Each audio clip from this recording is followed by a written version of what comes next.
जोपर्यंत त्यांचं सार्वजनिक दर्शन होत नाही आणि इतके दिवस त्यांना कोठे डांबून ठेवलं होतं ते स्पष्ट होत नाही तोपर्यंत ते गायब आहे असंच आम्ही गृहीत धरतो. संविधानाचं रक्षण करण्यासाठीच नवीन उपराष्ट्रपती जर आले असतील तर आपले पूर्व उपराष्ट्रपतींचं काय झालं हे राज्यसभेला माहिती देण्याचं काम त्यांची जबाबदारी त्यांची आहे.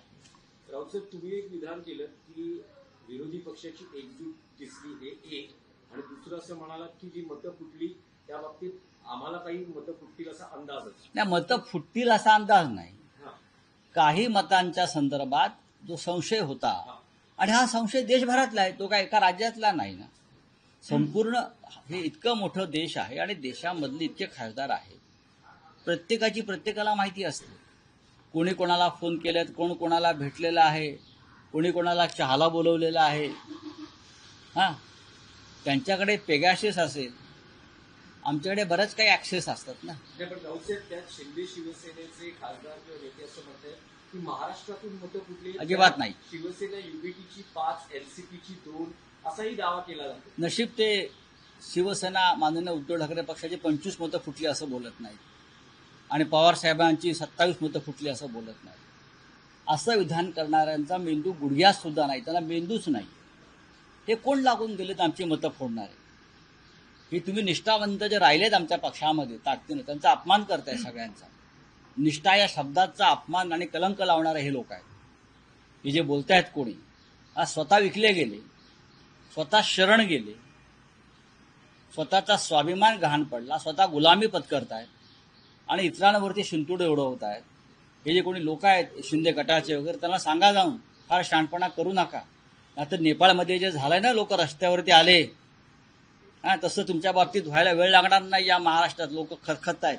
महाविकास आघाडीतलेच हे खासदार आहेत असं ते वारंवार असं यासाठी म्हणतात की ज्या प्रकारे काही नाराजी त्यांनी याआधी सुद्धा मोठी दावली, काही नाराज आहेत असं. आमच्याकडे कोणी नाराज नव्हतं ना, पवार साहेबांच्या पक्षात ना, आमच्या पक्षात ना, काँग्रेस पक्षामध्ये अजिबात नाही. नाराज जर कोणी असतील तर ते भारतीय जनता पक्षामध्ये होते.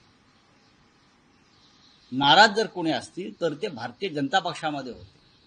पण प्रत्येकाची मतं प्रत्येकाला पडलेली आहेत, इतकंच मी सांगतो. नाही, पण यावर फडणवीसांची अशी प्रतिक्रिया आहे, ते असं म्हणतात की वातावरण तयार करून तोंडावर पडायचं अशी विरोधी कोणीही तोंड आहे. एनडीएची मतं फोडू असं सांगितलं, मात्र त्यांना स्वतःचीही मतं राखता आली नाही असं त्यांनी म्हटलं. देवेंद्र फडणवीस यांनी महाराष्ट्रात स्वतःचं स्थान सांभाळावं. सध्या कोणी असं बोललं नाही की आम्ही एनडीएची मतं फोडू. एनडीएमधलं वातावरण चांगलं नाही आणि एनडीएला मिळणारी मतं तटस्थ राहिली. एनडीएला एरवी मिळणारी बीजेडीची मतं, बिजू जनता दलाची मतं, त्यानंतर अकाली दलाची मतं, केसीआर पक्षाची मतं, ही तटस्थ का राहिली याच्याविषयी बोला. जी तुम्हाला मिळणारी कायम संसदेच्या प्रत्येक मतदानामध्ये गेल्या अनेक वर्षामध्ये सर्व मतं भारतीय जनता पक्षाला पडली. अनेक क्रुशल बिलं जेव्हा आली, अनेक, तेव्हा ही सगळी मतं भारतीय जनता पक्षाच्या बाजूने पडली. ती मतं तुम्हाला मिस्टर फडणवीस यावेळेला तुम्ही घेऊ शकला नाहीत. ह्याच्यावर जर आपण मत व्यक्त केलं तर बरं होईल. निष्कर्ष काढणं असेल, कारण 15 अवैध मतं तुम्ही मतं आमची ही 15 अवैध मतं जी आहेत त्याच्या समोरच्या फुल्या या सुदर्शन रेड्डी यांना पडलेल्या आहेत. म्हणजे 315 आमची तेवढीच मतं आहेत.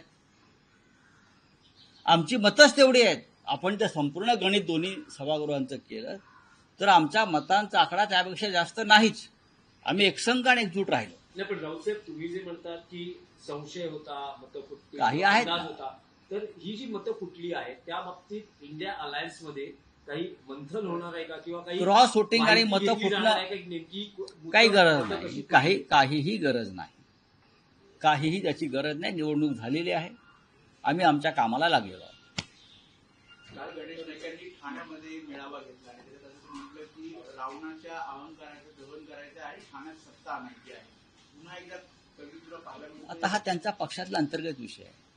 देवेंद्र फडणवीस यांनी त्याच्यावर लक्ष घातलं पाहिजे. मी जे म्हणतोय की त्याच्या विरोधी पक्षाला जे आता एका उपराष्ट्रपती पदाच्या निवडणुकीवरून, बघा तुमच्याकडे बहुमत होतंच ना. आम्ही कुठे म्हणतो नाही, तुमच्याकडे 40चं बहुमत होतंच. त्याच्यामुळे आम्ही तोंडावर पडलो वगैरे. तुम्ही तोंडावर रोज पडताय ते बघा. मराठा आरक्षणामध्ये, ओबीसी आरक्षणामध्ये, भ्रष्टाचाराच्या मुद्द्यावर रोज अशी प्रकरणं येत आहेत. रोज तुमच्या पक्षामध्ये, फक्त तुमच्या आघाडीमध्ये आता कॅबिनेटला गँगवॉर व्हायचंच बाकी आहे.